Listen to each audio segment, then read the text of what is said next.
bagaimana polisi digital berperan. Kemudian yang kedua, apakah yang natural lebih kuat dibanding yang manipulasi atau yang rekayasa mungkin?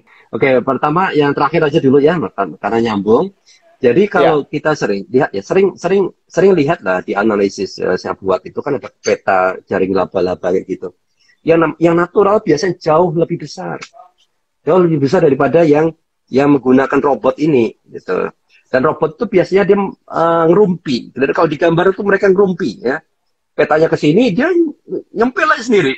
Sering lihat aja, katakan baru kemarin saya bikin analisis tuh tentang Dr. Lewis tuh ya. misalnya. Ada tuh rumpi juga ada satu kelompok akun rumpi itu.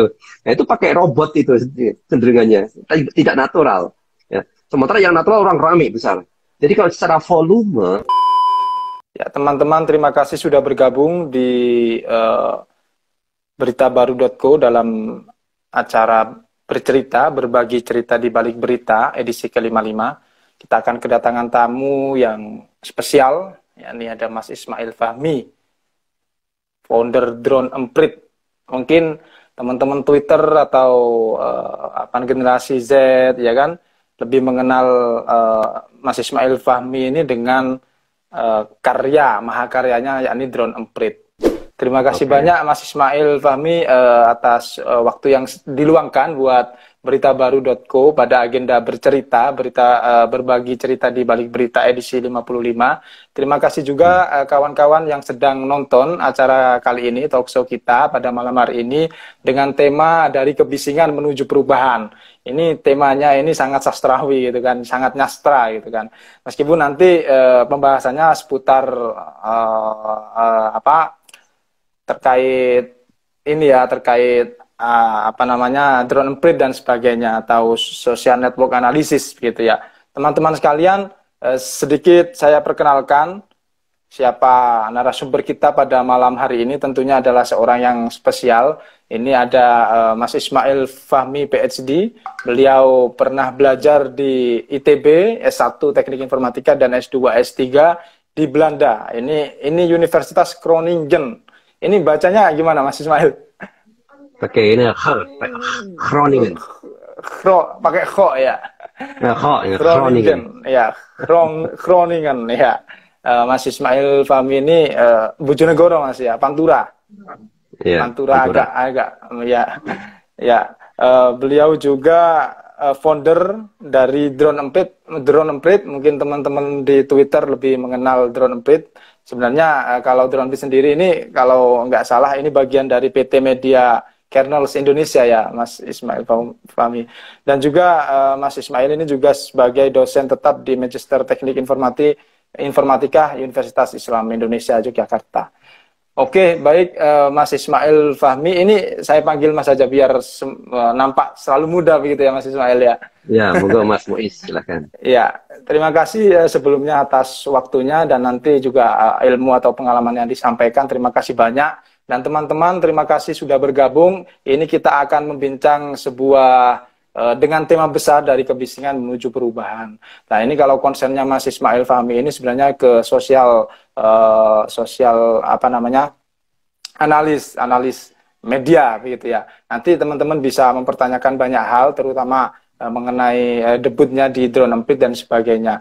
Oke, Mas Ismail, ini bisa dijelaskan sedikit asal muasal bagaimana bisa membangun sebuah usaha atau membangun sebuah karya Drone Emprit yang kemudian bisa membantu banyak orang dalam hal meneliti analisa sosial ya kan di jaringan internet. Mungkin banyak orang yang mengira Drone Emprit ini kalau secara letterlock itu kan mengistilahkan drone itu kan yang itu kan yang pesawat itu kan ya yang dikendalikan menggunakan remote nah, dengan kamera dan emprit itu ya kalau orang awam mungkin emprit ini burung emprit gitu ya. Mungkin ini bisa diceritakan sedikit asal mulanya kenapa kemudian membuat drone emprit, kemudian juga kenapa harus drone emprit namanya.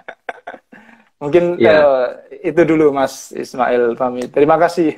Monggo ya, direspon. makasih Mas Ya, Muiz. Ya, selamat malam ya, ya, ya. pada apa ini yang hadir di sini di Beritaku. Pertama saya ucapkan terima kasih pada Mas Muiz Beritaku apa isinya?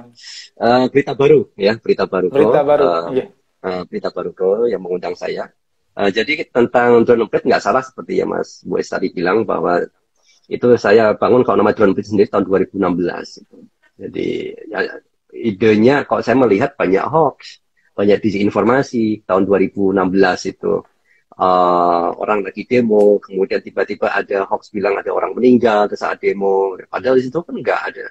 Jadi mereka di lapangan bisa jadi panik kan ketika melihat berita di media sosial. Nah, itu kelihatan di komputer saya, di sistem yang saya buat. Waktu itu belum ada namanya, belum terumpit namanya media kernel. Ya, saya udah bikin sejak tahun 2012 ya. Tapi untuk komersial biasanya. Nah, tahun 2016 itu saya lihat kayaknya perlu deh ini saya bongkar gitu. Saya lihatin yang sebenarnya terjadi seperti apa di media sosial. Saya buat petanya, saya buat jaringannya, siapa yang bicara kelihatan dalam namanya SNA ya, Social Network Analysis, kayak jaring laba-laba itu ya yang sering saya pakai. Nah, saya kasih nama.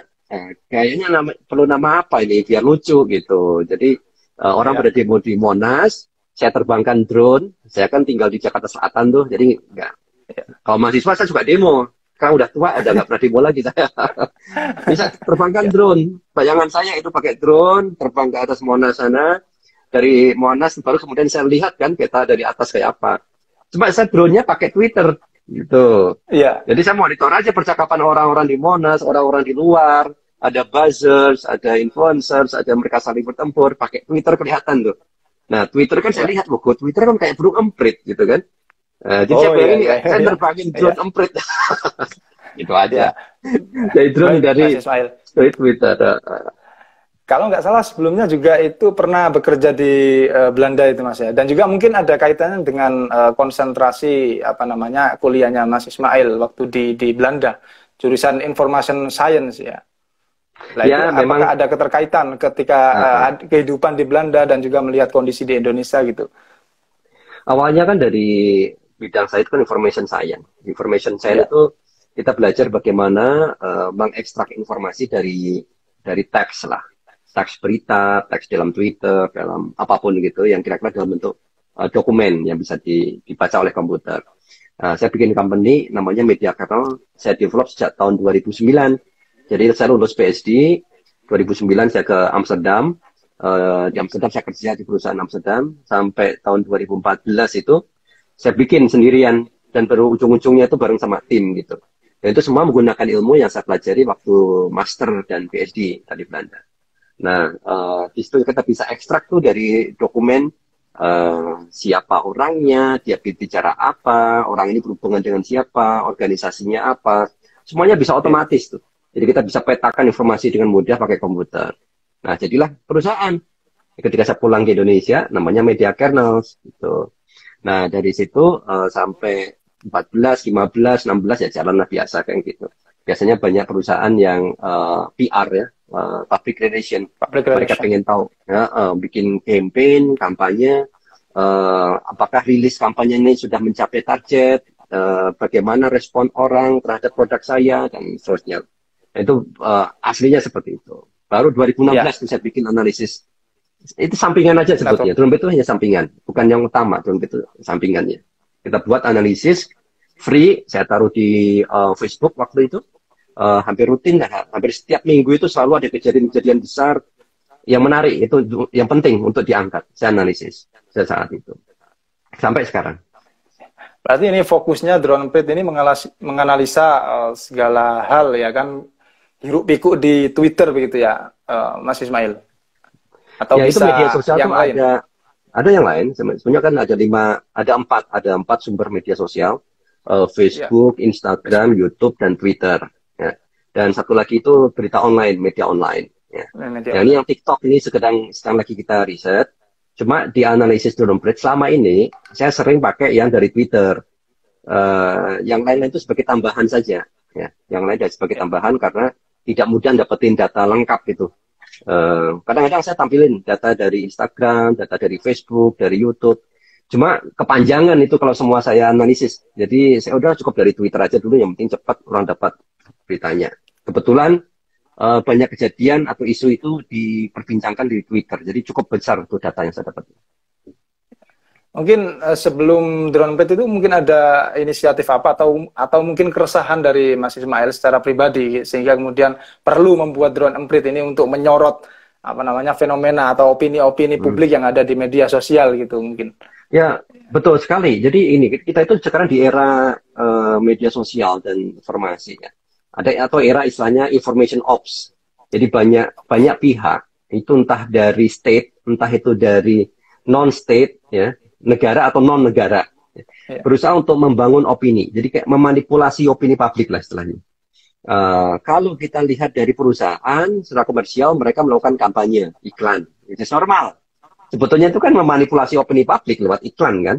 Iklan orang yang rokok itu nggak sehat, tetapi iklannya itu naik kuda dan gagah gitu. Itu kan memanipulasi opini publik sebetulnya. Sama. Ya. Nah, tapi itu dilakukan oleh iklan ya, tanpa kita sadari. Nah, di sini di perang informasi itu banyak orang punya kepentingan, khususnya terkait politik. Nah, itu luar biasa. Dan banyak dilemparkan di space ya, open space, ruang terbuka media sosial kita. Entah itu di Facebook, masuk ke Twitter, dari Twitter kemudian masuk ke YouTube, kemudian masuk ke pemberitaan, sering dari situ ramai masuk ke televisi, dari media. Kadang-kadang kita nggak tahu itu siapa yang memulai, arahnya kemana. Publik nggak bisa baca.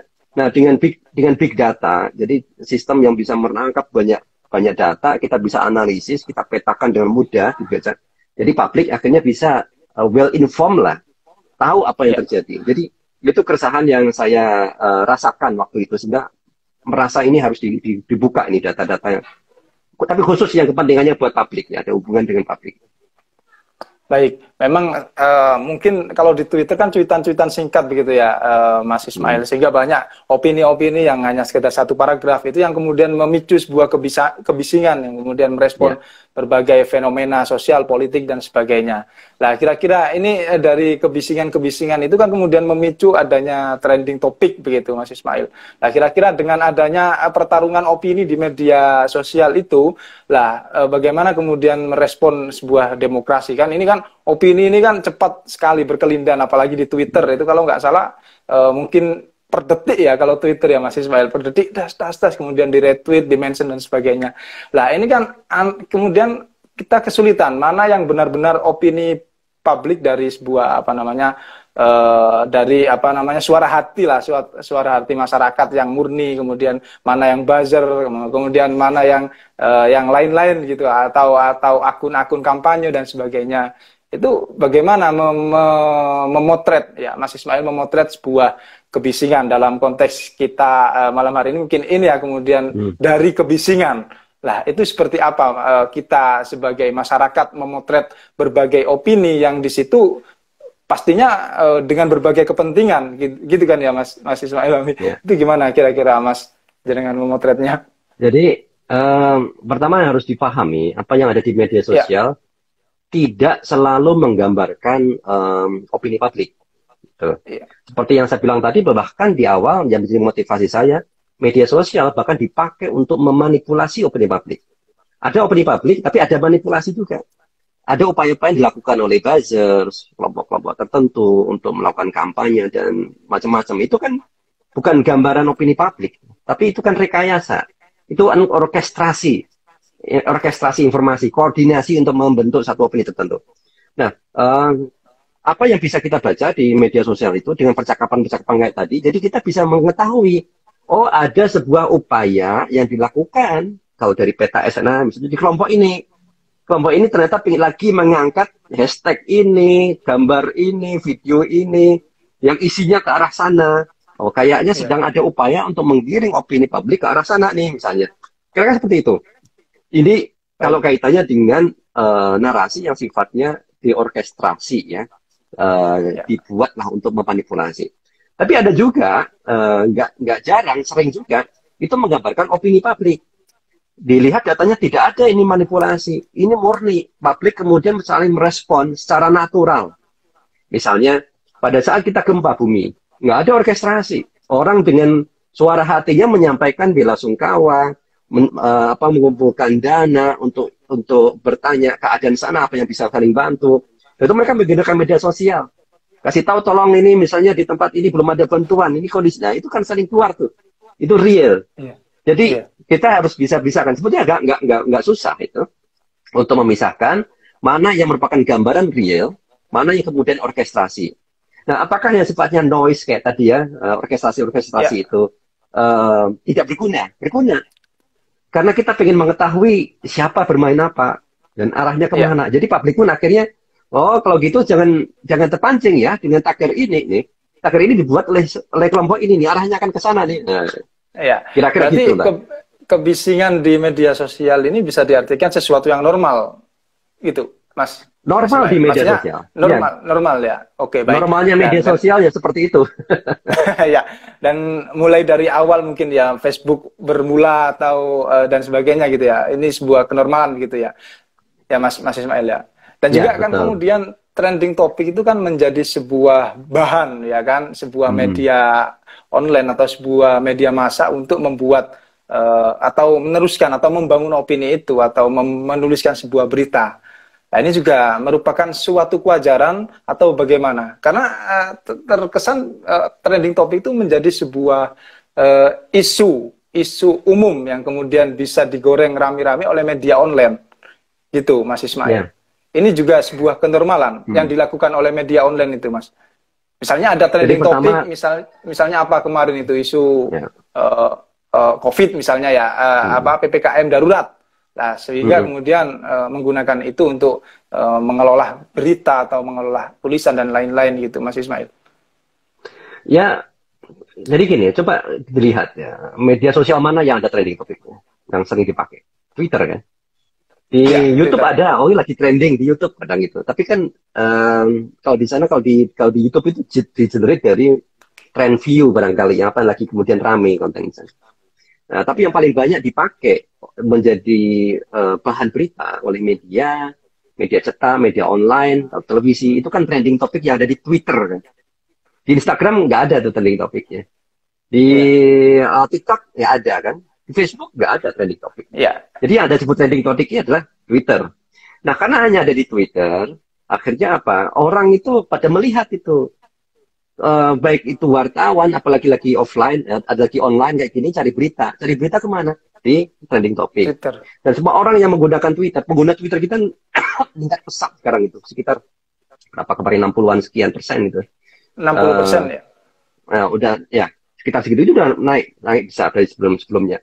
Artinya banyak sekali orang melihat, setiap kali melihat Twitter, selalu melihat trending. Jadi, satu kota itu dilihat oleh seluruh pengguna. Artinya satu kota itu bisa mempengaruhi seluruh pengguna kan. Dan akhirnya semua orang Ya, berlomba-lomba mengisi kotak itu. Dengan trending yang mereka ciptakan. Supaya apa? Pesannya sampai. Ini yang logikanya ya. Sebetulnya orang pingin supaya pesan itu sampai kemana-mana. Nah, untuk membuat trending itu ada algoritmanya. Sesuatu akan jadi trending itu ada algoritmanya, misalnya di posting dalam 1 menit terus bisa sampai 100, di menit kedua harus sampai 200 postingan, di menit ketiga harus sampai 300 lah. Ada kenaikan jumlah itu akhirnya jadi trending tuh. Dengan jumlah tertentu pakai algoritma, berarti akan masuk trending ya, pertama. Nah, trending kedua dan akhirnya ini jadi tempat berlomba-lomba memang dan jadi wajar juga. Karena ya, baik itu company atau yang tadi saya bilang kan pihak-pihak yang ingin memanipulasi opini publik, saya pakai kata yang istilah yang negatif aja ya, ya, memanipulasi ya, boleh. opini publik. Sebetulnya bisa juga kampanye lah, kampanye media sosial. Tambah. Tapi saya bilang ini istilahnya public opinion, ya, manipulation gitu. Karena kita dicoba untuk yang negatif jadi positif, positif jadi negatif. Gitu. Atau Critical thinking. ya. Jadi kita biasanya kan nggak critical thinking, sampaikan aja. Nah, karena ada muncul di situ diharapkan semuanya pada lihat. Nah, tapi kadang-kadang itu muncul dengan sendirinya secara natural. Semua orang tiba-tiba muncul menggunakan kata yang sama. Nah, kalau natural sampai tinggi, nah itu akhirnya akan benar jadi berita. Media akan mengangkat, televisi akan mengangkat. Tapi kok bikinan Ya, setiap hari itu ada bikinan tagar-tagar itu, tapi nggak berimpact tuh, nggak masuk di berita, nggak masuk di televisi, nggak masuk di ini karena udah tahu, udah apalah ini kan bikinan buzzer saja nih, arahnya ke sana udah setiap hari mereka bikin biarin aja. Tapi kalau satu saat tiba-tiba muncul ya, naik tinggi, ada apa ini? Gempa ya, misalnya, kebakaran, atau apa? Oh langsung cepat sekali dengan Twitter down misalnya kayak gitu ya. Instagram down Iya, ya, iya, iya. Iya, langsung iya, rame. pernah kali, beberapa kali itu. Sering. Berarti, Dan itu kan nggak pakai orkestrasi. Jadi itu bisa menggambarkan realita yang sedang terjadi secara massal, gitu. Trending topic. iya. Dalam arti trending topik ini tidak hanya menyikapi isu politik aja ya, Mas. Mungkin Mas Ismail juga menemukan sesuatu yang lain, misalnya dalam kampanye sebuah produk ataupun yang lain gitu. Memang yang sering Ya, kali menjadi sorotan itu kan isu politik gitu kan ya, Mas Ismail. ya. Atau juga yang lain, tapi ternyata itu agak-agak soft gitu kan, secara strategi orkestrasinya lebih soft gitu. Tidak seperti kalau politik kan langsung head to head seperti itu. Hmm. Ya, pendekatan kalau produk mereka biasanya nggak agresif ya. Ya, Soft ya, soft, yang iya. penting pelan-pelan tapi masif, daripada hanya muncul sejam 2 jam tinggi habis itu ngilang. Karena mereka butuh kan. Nah, yang biasanya yang sering terjadi hampir setiap hari itu kan politik. Politik itu Ya, selalu ada pesan-pesan yang saling berkompetisi lah. Yang dari pro pemerintah, pro oposisi, pro partai ini, pro ini, itu segala macam mereka. Nah, muncul semua kan, ada perang iya, iya. informasi di situ. Jadi mereka kadang berusaha, nggak apa-apa, ini kita campaign-nya hanya sejam kok, yang penting muncul dulu. Nah, gitu. Iya. Dan yang paling sering itu kadang kalau misalnya di weekend itu apa itu sinetron apa itu Ikatan Cinta itu. Ikatan Itu pakai Cinta, Aku Merindu. itu pakai akun khusus, kelompok akun khusus itu nggak natural. Itu nggak natural Oh, dibuat setiap kali itu ada kelompok akun yang dibayar berapa kali ya secogan saya juga iya. dibayar. Jadi mereka berkelompok aja sendiri, saling ngangkat tagar itu. Habis itu jangan selesai lagi. Nanti nunggu seminggu lagi muncul lagi Ikatan Cinta itu di Twitter Ikatan Cinta. Ikat. Mulai dari 100, 200, atau berapa itu ada angka belakang kan. Setiap kali itu muncul dan itu dibuat oleh kelompok menggunakan ya kayak jasa saya pikir itu. Nah, Iya. ada juga yang kalau yang paling sering hampir setiap hari merajai trending topik itu K-popers. K-popers itu Iya. karena mereka itu kayak dalam tanda kutip itu premannya Twitter menurut saya tuh. Oh, Dia iya, iya, iya, jegelnya, iya. dia yang menguasai itu Iya. trending topik. Ya. Kalau sudah itu di atas trending topik nomor 1 sampai 5 itu trending topik nasional maupun internasional, yang lain lah nggak akan sanggup bisa ngelain itu. Karena K-popers itu masif mereka.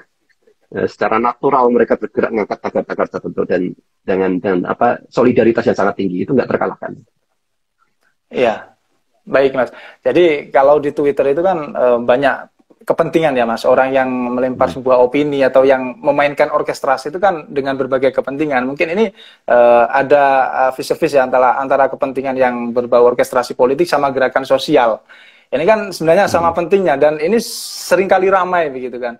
Nah, tapi ini kira-kira menurut Mas Ismail sendiri orkestrasi mana yang menang dari kedua hal ini? Kepentingan gerakan sosial sama politik yang selama ini Mas Ismail amati, begitu.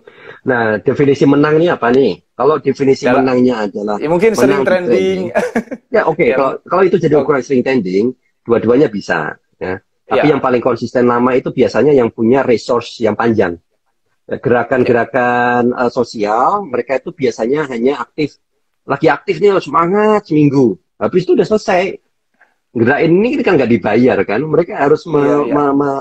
misalnya lagi Relawan. omnibus law atau apa itu, ya semangat seminggu ya seminggu itu aja. Habis itu udah sibuk lagi nih, mau kuliah kayak mahasiswa kan, mau ini mau itu. Ya, Nah sementara kalau yang politik itu mereka punya backup, dana udah siap, dikontrak misalnya sebulan, 2 bulan, setahun, 2 tahun gitu. Udah training terus, tinggal isunya ya, mau ya, apa ya. muncul terus. Jadi kita sering kalah. Kalau dibilang mana antara yang gerakan sosial sama yang politik, biasanya gerakan sosial ini sporadis, sifatnya kayak Ya, sprint. Lari itu sprint, kecepatan tinggi, habis itu selesai. Ngos-ngosan. Ngos-ngosan, habis itu selesai, energinya habis. Tetapi kalau yang politik itu maraton mereka. Panjang terus masih bisa itu energinya Ya, sampai setahun lagi, tambah lagi duitnya lagi muncul bisa itu. ya. Jadi tapi dan nah, itu. Oke, Kemudian yang kedua definisi menang, baik. apakah itu berimpact? Apakah Oke, berimpact kepada dunia real kan gitu? Nah ini baik. macam-macam ya. Apakah misalnya sebuah kebijakan kalau ukurannya menang ini kebijakan digolkan atau kebijakan digagalkan? Misalnya RUU PKS ya. PKS. Oke. Itu kan pada campaign tuh. Nah, kalau ukurannya trending bisa membuat trending. Tapi goal nggak? Nah, ini kan ukuran Iya. lain lagi nih. Iya. Nah, Iya. Kurang kebijakan gitu ya. gimana impact-nya di kebijakan? Atau mungkin ada sebuah kasus yang kemudian ada gerakan sosial kemudian memanfaatkan media sosial, entah itu dengan orkestrasi trending itu, yang kemudian bisa relatif masif mungkin di negara lain, atau yang mana gitu, yang selama ini Mas Ismail sorot. Trending itu bukan ukuran penting ya menurut saya, nggak harus selalu trending, nggak harus selalu trending. Tetapi kalau kita yang penting membuat sesuatu itu sering muncul di timeline kawan-kawan network makin luas. Misalnya nih, kita menggunakan Kita Bisa lah, Kita Bisa. Kemudian mengumpulkan dana apa ya? Kalau waktu itu Palestina, ya. Kemudian untuk charity apa gitu. Dan itu kan menyebar. Nggak harus trending, tapi menyebar kemana-mana. Itu impact juga bisa besar. Karena orang nggak selamanya tergantung di trending topik, tapi yang muncul di timeline. Ya. Apa yang selalu muncul di timeline kita, nggak selalu itu trending topik tuh. Bonus lah, jadi trending topik itu sesuatu yang bonus sifatnya, kalau kita bisa itu. Ya, jadi saya kira itu nggak usah khawatir juga kalau nggak bisa trending, karena faktor yang membuat sesuatu itu menjadi berhasil dan sukses ada banyak. Gitu. Termasuk tadi, gimana cara membuat supaya ini bisa viral, tinggal trending pelan-pelan, ya, muncul di timeline lebih banyak orang, network yang lebih luas. Oke, baik. Mungkin ini sambil membacakan komentar dari teman-teman ya Mas Ismail, karena nanti takutnya yang bertanya bergeser gitu kemana itu kan. Ini dari Mas Inspirasi Anak Kita. Bagaimana polisi digital berperan? Nah, ini berperan dalam hal apa? Ini nanti agak universal ya Mas Ismail, nanti langsung direspon ya. Kemudian yang kedua, apakah yang natural lebih kuat dibanding yang manipulasi atau yang rekayasa mungkin? Nah, mungkin itu dulu Mas Ismail ditanggapi. Oke, pertama yang terakhir aja dulu ya, karena nyambung. Jadi kalau kita sering lihat ya, sering lihat lah di analisis saya buat itu kan ada peta jaring laba-laba kayak gitu. Yang natural biasanya jauh lebih besar daripada yang menggunakan robot ini gitu. Dan robot itu biasanya dia ngerumpi. Jadi kalau di gambar itu mereka ngerumpi ya. Petanya ke sini dia nyempil aja sendiri.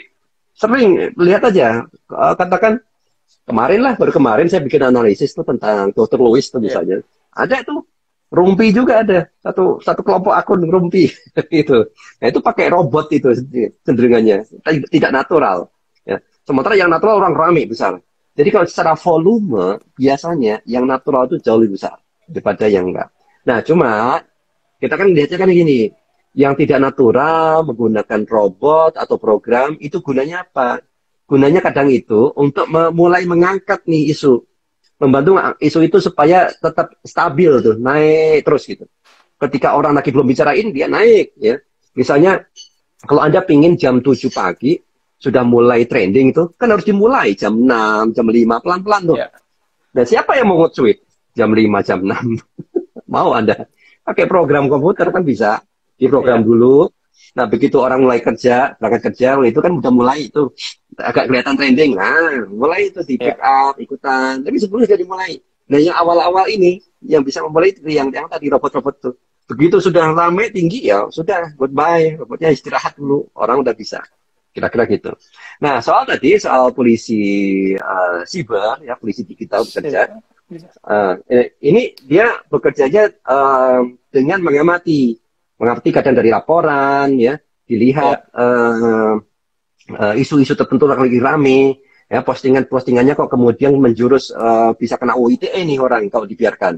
Nah, itu di DM, dihubungin secara private gitu, supaya apa, tidak mempermalukan orang itu. Nah, ini kalau misalnya langsung dikasih komen, didatangin sama polisi siber, kasih komentar kan jadi takut, dia bisa dibully nih orang sama temen-temennya. Tapi kalau dihubungin sama Japri, diingetin kondisinya kayak gini ya, mau turun nggak, ingetin 1, ingat 2. Jadinya kan dia nggak dipermalukan atau nggak ngerasa dibully kan gitu. Baik.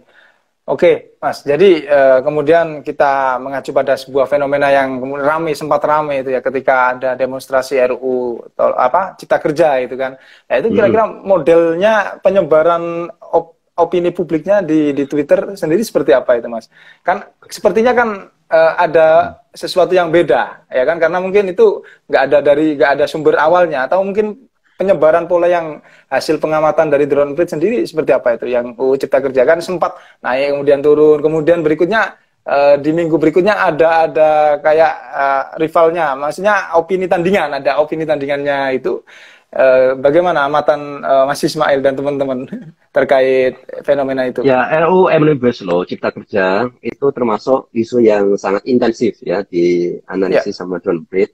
Karena itu kaitannya dengan topik luar biasa besar, percakapan yang sangat tinggi, demonstrasi di lapangan juga luar biasa, terus sampai korban pun juga ada ya. Jadi ini merupakan isu yang menjadi sorotan publik luar biasa. Jadi public cause, public interestnya sangat tinggi, makanya kita invest menganalisis itu. Jadi kalau kita lihat memang ada kampanye dari pemerintah, jelas nih untuk mempromosikan itu.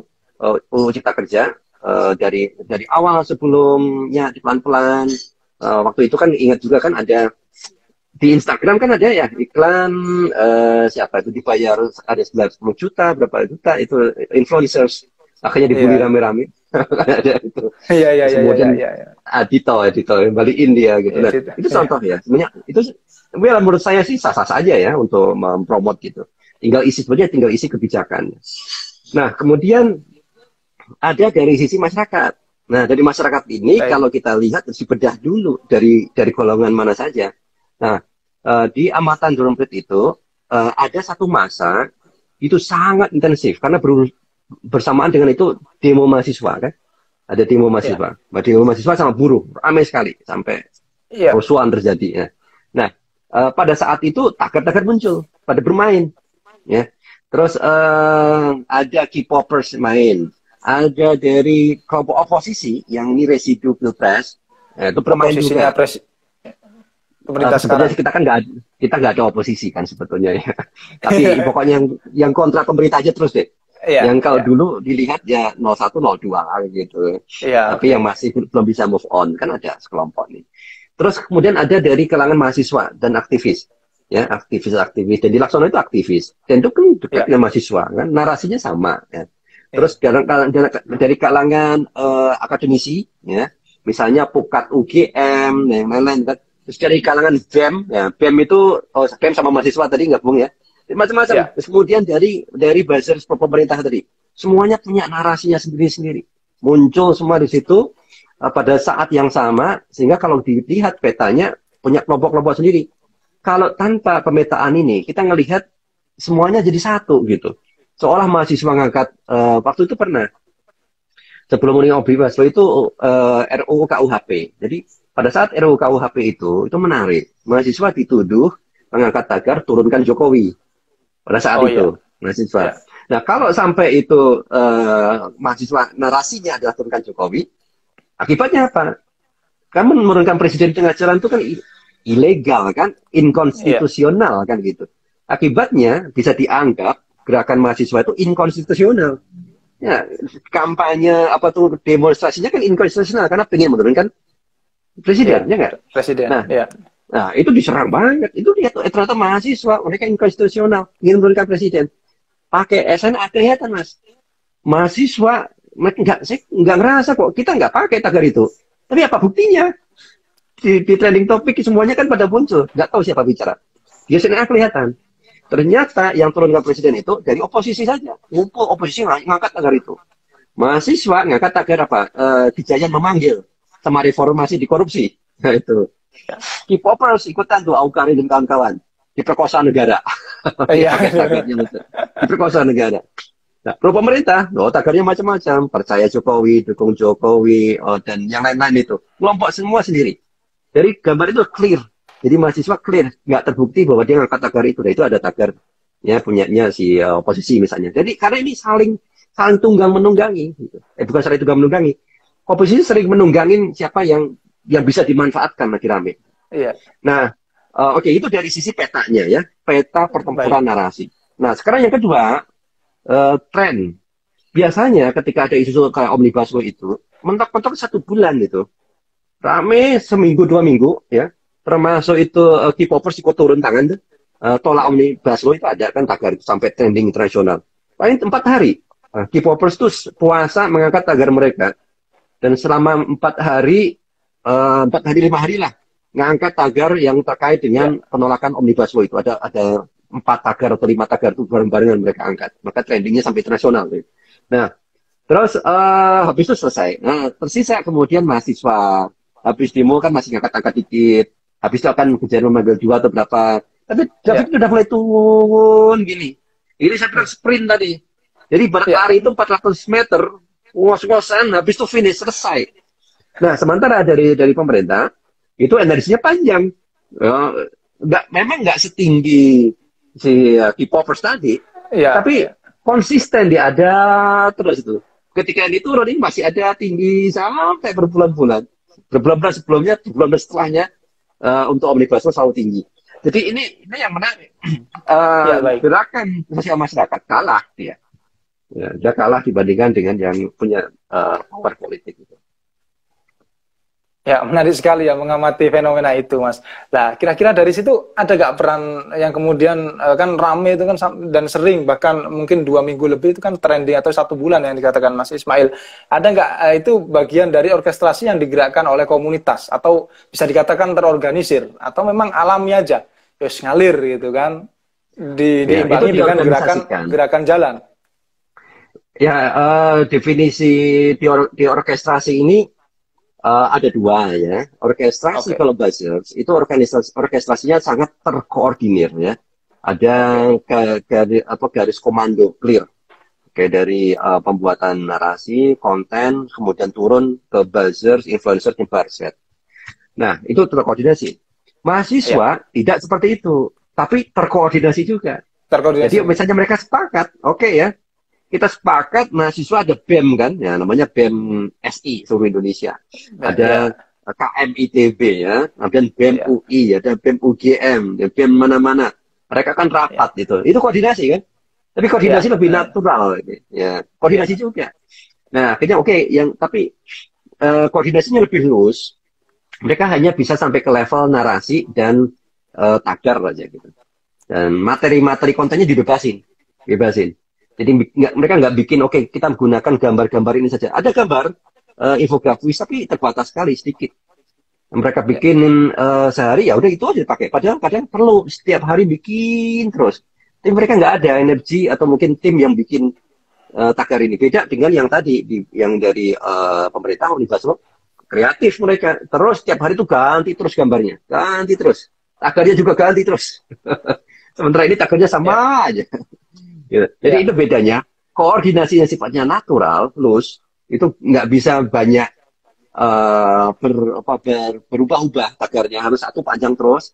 Sementara koordinasi yang menggunakan model terkoordinir buzzer tadi, itu sangat efektif. Bisa berubah-ubah tagarnya sama terus tagarnya setiap hari 1 bulan, 2 bulan, 3 bulan dan bisa jalan.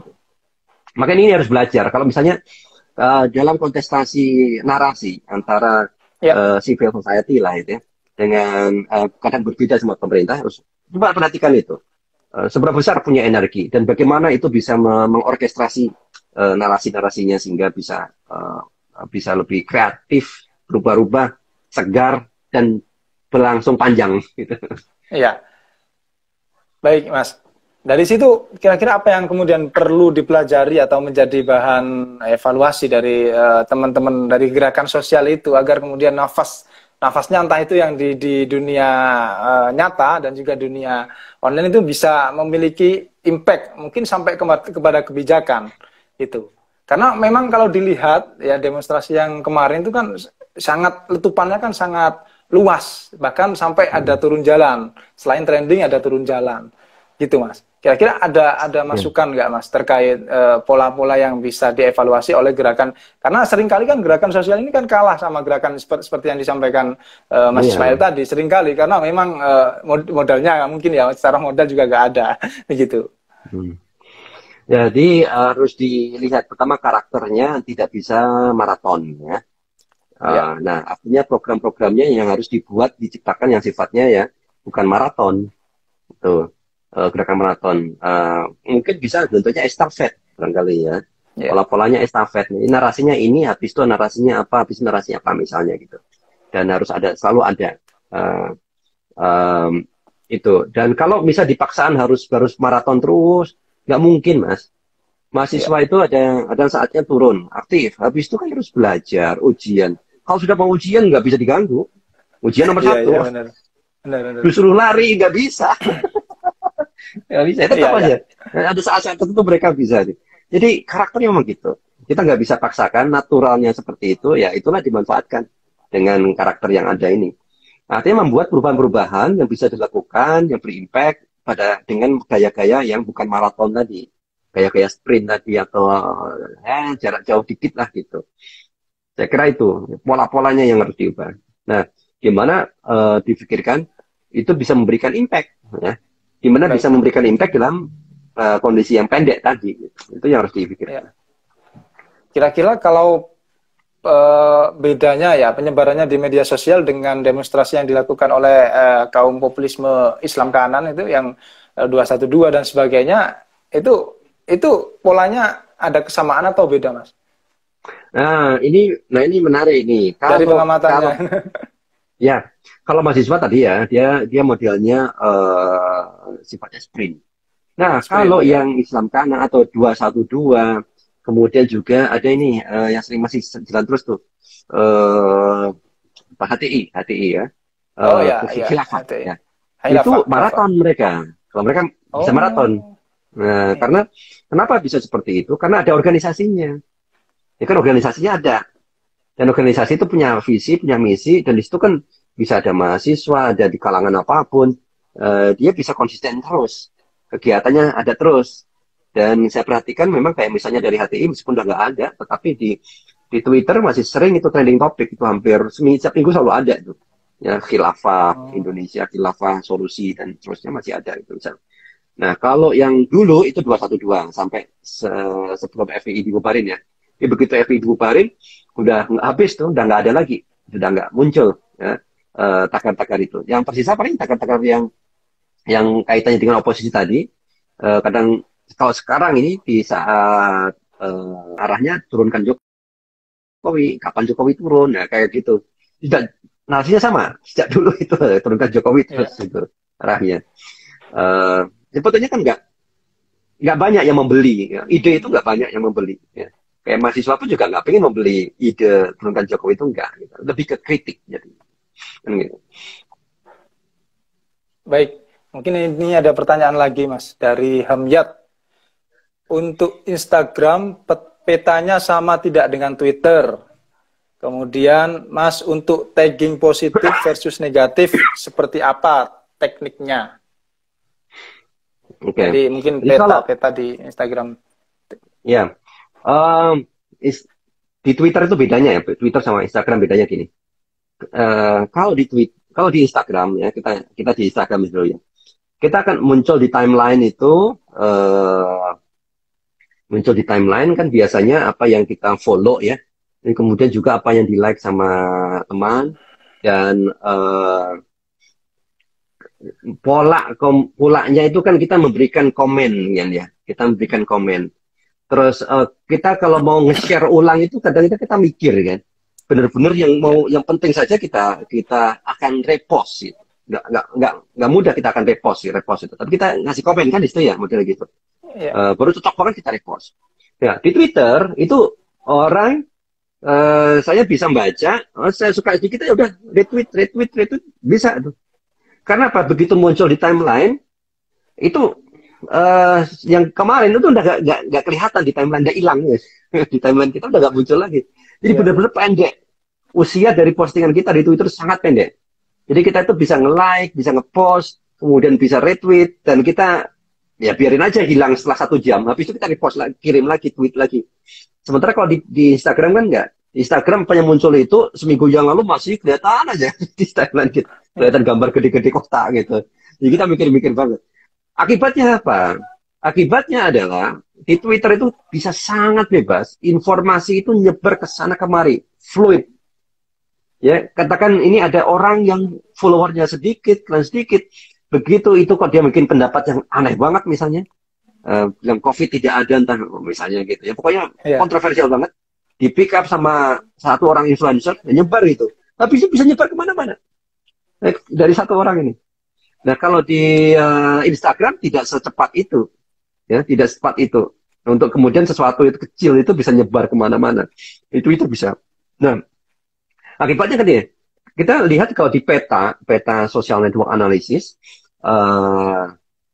kita kelompok-kelompok itu bisa membentuk satu klaster besar. Dan ketika pro dan kontra itu dari berbagai macam kelompok itu dari ada dua klaster besar atau satu klaster besar berdasarkan kesamaan narasinya. Nah, sementara kalau di Instagram ini karena kita sifatnya kan berteman ya, kita akan repost dari teman kita atau mungkin yang kita follow benar gitu. Agak apa ya, terpencar-pencar itu nanti ada banyak klaster gitu ya. Jadi polanya ada banyak klaster berdasarkan ya tokoh-tokoh influencernya ini nantinya. Gitu. Baik. Itu kalau itu bedanya ya. Ya dari berbagai fenomena seperti itu, Mas. Kan ada trending topik ini, apakah kemudian bisa menjadi sebuah arah transformasi demokrasi baru di Indonesia, Mas? Dengan opini publik yang kemudian ujaran-ujaran itu disampaikan di media sosial, apakah itu kemudian menjadi sebuah pola atau akankah mempengaruhi demokrasi kita dari perilaku-perilaku ya, kita Ya, demokrasi itu kalau kita kembali ke definisi adalah gimana publik itu bisa ikut berkontribusi ya, bisa ikut berkontribusi di dalam aktivitas katakan politik atau kehidupan ya, tergantung di mana dia berada. Kalau itu kehidupan berbangsa bernegara lah ibaratnya. Nah, dalam konteks ini kita bicara demokrasi kan bicara soal kebijakan ya, kebijakan publik dari pemerintah yang di-approve sama DPR yang kemudian berpengaruh kepada publik itu sendiri. Nah, di dalam demokrasi terwakilan selama ini kita kan modelnya setiap 5 tahun sekali ya kan nyoblos, dan hasil coblosan itu terserah mau pemerintah mau DPR ya kita udah agak bye-bye aja gitu. Ada suara kita didengar kadang enggak, ya kan gitu. Nah, tapi dengan media sosial kita ikut bersuara, ya kita bisa ikut bersuara, kita bisa ikut beropini, bisa ikut memberikan pressure, kritikan, dan pemerintah pun juga bisa langsung dengan sangat cepat mendapatkan respon dari publik itu seperti apa atas kebijakannya. Nggak perlu nunggu nanti setelah diimplementasikan kemudian baru dievaluasi ya di depan wakil rakyat, nggak perlu. Nah, contohnya nih misal yang terakhir lah lihat vaksin berbayar misalnya, vaksin berbayar itu kan kebijakan. Nah, cepat sekali, belum sempat disosialisasikan baru pengumuman aja langsung responnya sangat negatif. Sampai kemudian harus ditunda, bahasanya ditunda, tapi nggak tahu kemudian harus turun lagi, naik lagi, saya nggak tahu ceritanya nanti gimana. Tapi at least, opini publik dan seterusnya itu bisa memberikan pressure. Dan itu sering kejadian sebelum-sebelumnya, publik pun bisa memberikan pendapatnya, pressure-nya, sehingga artinya itu kan ikut berkontribusi ya dalam kehidupan, dalam penyusunan kebijakan yang berimpact kepada mereka. Gitu. Itu satu dari media sosial. Ada dua, lewat misalnya polling, ya, kita bisa change.org, change.org gitu. Itu banyak dilakukan di dunia internasional. Ya, ada AFAS gitu, ada apa ya di luar internasional ada beberapa lah itu saya lihat, dan mereka mengumpulkan voting luar biasa besar, kemudian dibawa kadang ke European Union misalnya gitu, EU ditampilkan di sana, kebijakannya ditolak oleh publik, alasan bla bla segala macam, akhirnya jadi kekuatan, bisa ngubah. Itu bentuk demokrasi ada. Nah, ada juga sekarang ada inisiatif namanya Demokrasi 4.0 gitu. Demokrasi 4.0. Cari itu di 4.0 itu di Jerman atau di mana itu ada inisiatif anak muda itu. Intinya sama.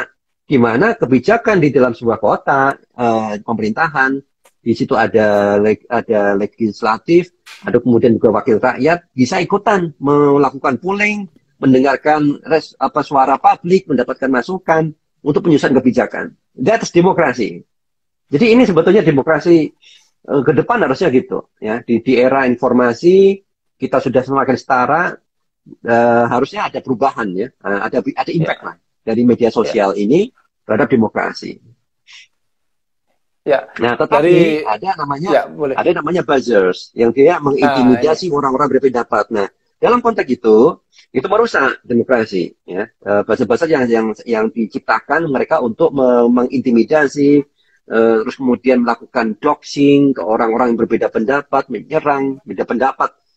Yang diserang bukan pendapatnya, tapi langsung orangnya. Sering selalu seperti itu. Terus rumusnya cuma satu selama ini kalau dilihat ya buzzer itu. Ketika ada orang beda pendapat, Ya. orangnya diserang, bukan idenya. Ya, Sehingga sering memicu rasisme gitu kan, ya ya dan rasisme dan lain-lain gitu, macam-macam. Nah, diskriminasi itulah dan sebagainya. namanya itu musuh Ya, demokrasi kalau kayak gitu. ya, buzzer. Ya, dari amatan Mas Ismail ini, kira-kira buzzer-buzzer demokrasi atau yang ya kan kadang orang kemudian memperluas ya definisi buzzer, ada yang buzzer baik, ada yang buzzer yang buruk gitu kan ya. Buzzer Hmm. baik ini yang kerap kali mengkampanyekan sesuatu hal-hal yang baik ya kan di dunia maya, dan ada yang kalau yang buruk ini cenderung ya kan kemudian membackup pemerintah dalam hal untuk mengkonter opini-opini publik gitu. Nah, pandangan Mas Ismail terkait buzzer-buzzer yang politik ini di Indonesia ini seberapa ini kronik atau sejauh mana Mas Ismail? Kan itu juga apalagi kalau apa 5 tahunan, agenda 5 tahunan itu kan dari tahun keempat itu kan sudah rame buzzer-buzzer dan sebagainya. Pertama kembali definisi dulu ya buzzers itu apa biar kita sama. Oh ya, oke. Buzzers itu adalah satu akun yang punya aktivitas untuk mengamplifikasi ya, Oke. memperkuat ya satu message, satu pesan. Nah, gitu. Ya. Nah, dalam konteks itu netral. Buzzer itu netral. Nggak ada positif, nggak ada negatif.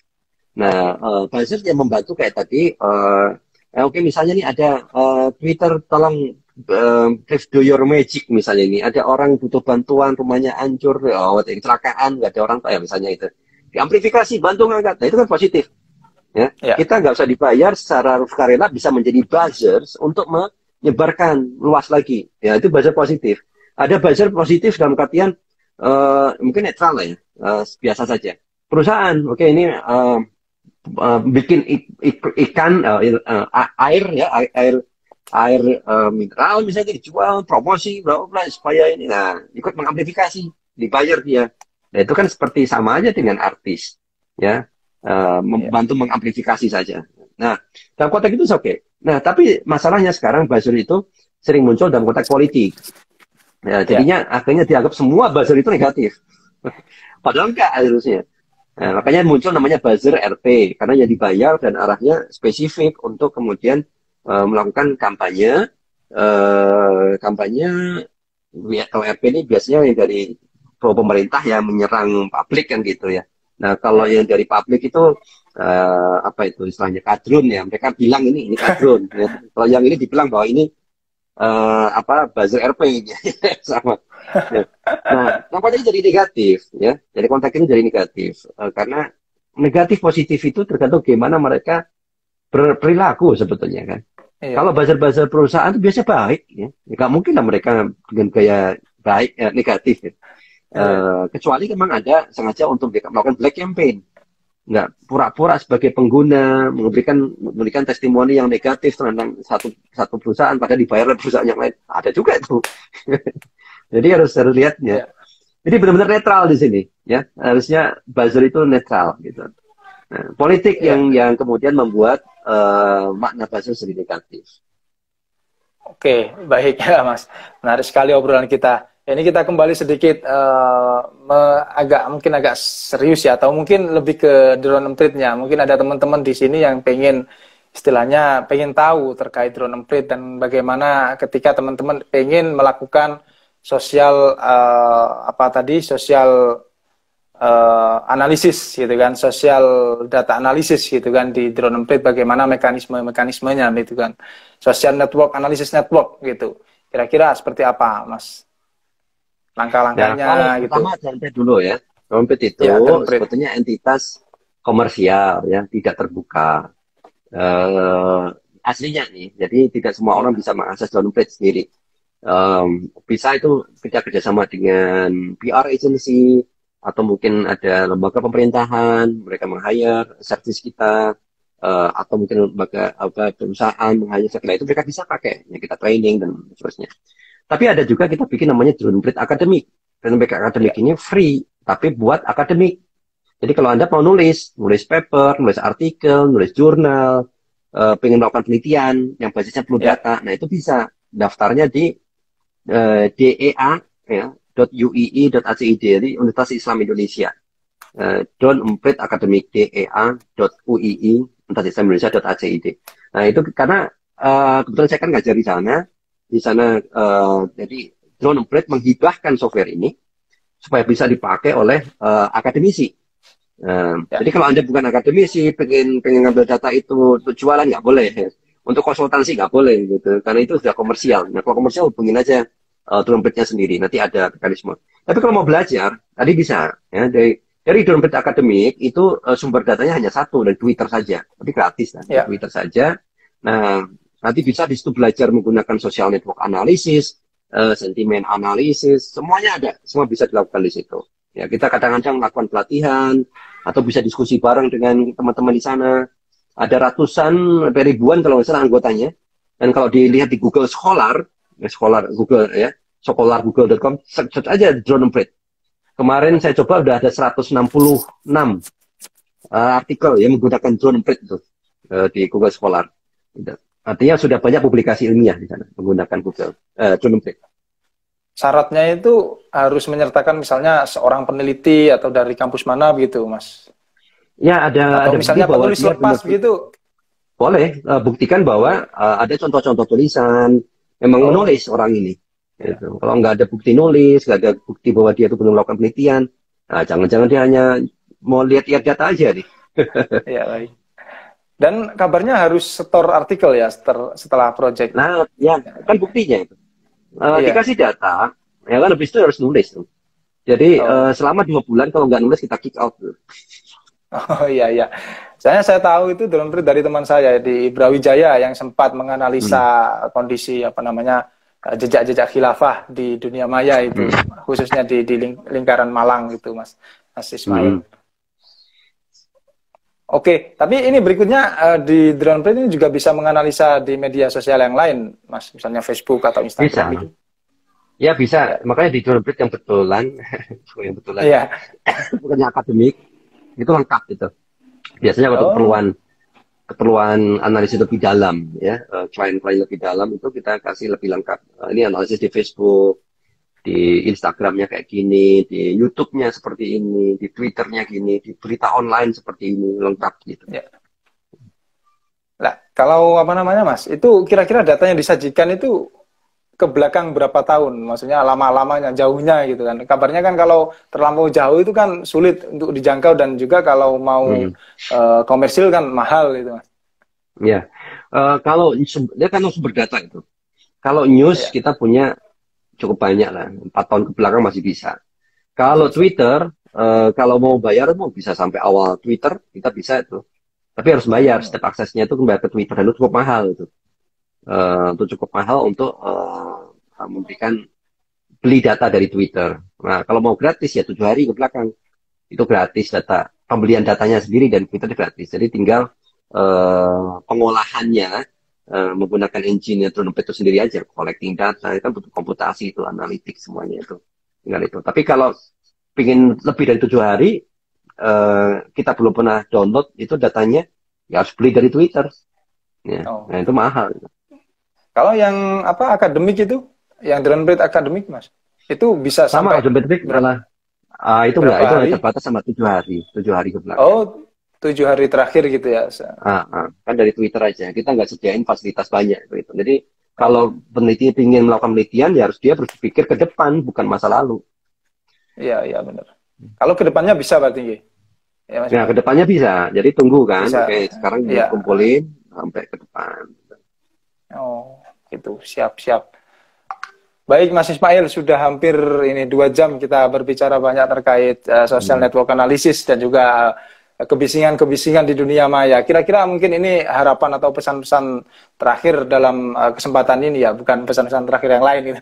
Dalam kesempatan ini terkait kebisingan, dari kebisingan menuju perubahan. Kira-kira harapan besar apa yang kemudian bisa kita bangun bersama sebagai kesatuan bangsa, atau harapan secara komunal dari Drone Emprit atau Mas Ismail Fahmi sendiri terkait bahasanya kalau istilahnya Agus Sudipyo ini, jagat digital ini kan biar tidak terkapitalisasi dengan kepentingan-kepentingan yang makro, sehingga ini benar-benar suara publik yang pure, sehingga banyak didengarkan dan diperhatikan oleh banyak orang dan negara khususnya.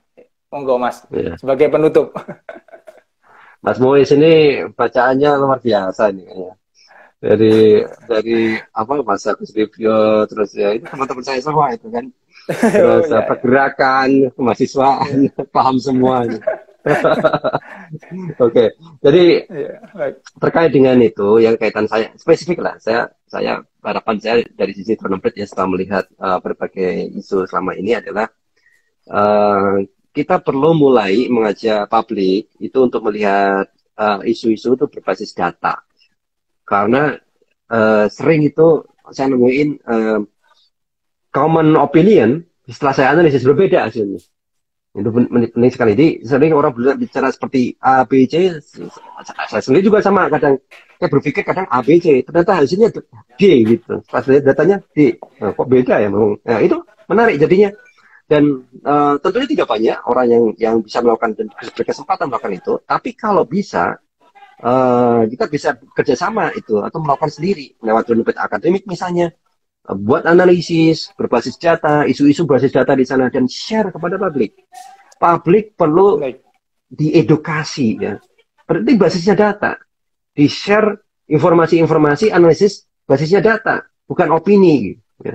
Nah, opini oke, ada dasarnya kan, dasar keilmuan. Okay. Tapi kalau ada dasar keilmuan ditambah dengan data, analisisnya lebih dalam lagi.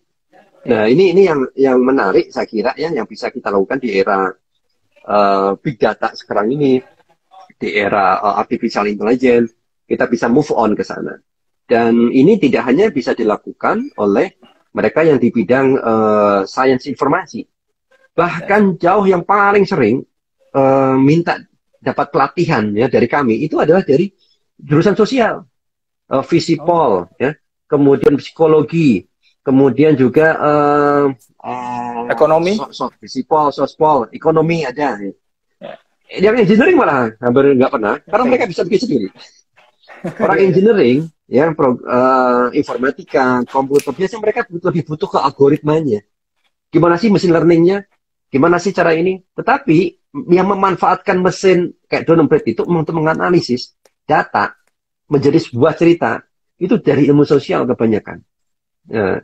Jadi ini kesempatan sebetulnya untuk jump in ya, dari background apapun jump in ke dunia data dan membiasakan diri menganalisis basis data. Saya kira ini bakal menarik untuk masa depan, sebuah kontribusi besar buat bangsa saya kira.